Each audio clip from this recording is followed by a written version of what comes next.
อาโรอ่ามื้อนี้บรรยากาศอากาศดีแท้มื้อนี้เหมาะสำหรับหลายๆอย่างนอนก็เหมาะกินเหล้าก็เหมาะกินเบียร์ก็เหมาะมื้อนี้เฮ็ดเวียกก็เหมาะคักคักหลายอย่างสภาพอากาศแบบนี้เพราะว่ามันบ่ร้อนเด้คันเฮ็ดเวียกก็ได้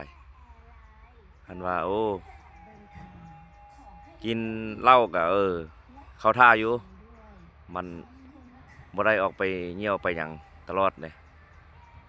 อ่า กินเบียร์นี่กะคักบ่ได้ใส่น้ำก้อนเมื่อยบรรยากาศแบบนี้ดีหลายอย่างอยู่อันที่ทึกใจ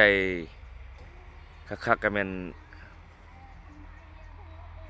ปูคานนี่แหละเนาะมันบ่ได้รดน้ำมื้อนี้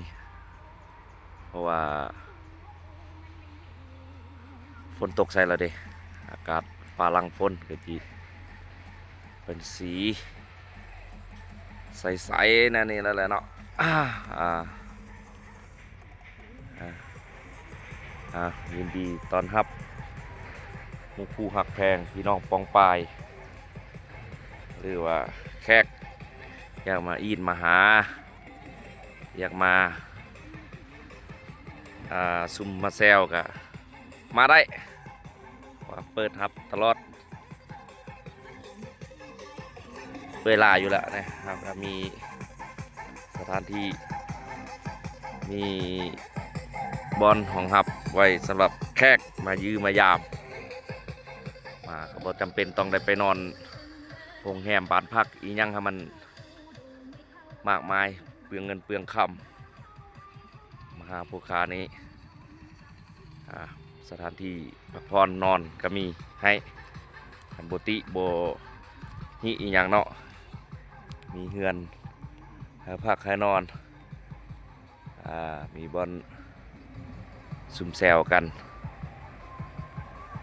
แบบหักแพงโอลมกันปัญหาสารพัดกินข้าวกินน้ำบึงธรรมศาสตร์บ้านนอกคอกนาเฮาก็สิประมาณให้เบิ่งลูกชายทรงสีหนาวเนาะไปใส่ก็ได้ตุ้มผ้าพร้อมได้หั่นนะเฮาก็ได้เวียกหลายอยู่มื้อนี้เพราะว่ามันบ่ฮ้อนยังพูดถึงพุ่มก็ยังกี่เข้าขึ้นมาหาอยู่ตัวรุ่มนี้เอาประกาศหาเด้อผู้ใดมีรถไถที่หูจักรถไถฟอร์ดรถคูโบต้าอยากได้มาไถนี่เฮ็ดสวนเฮ็ดเป็นแปลงสวนเป็นนานสวนนะ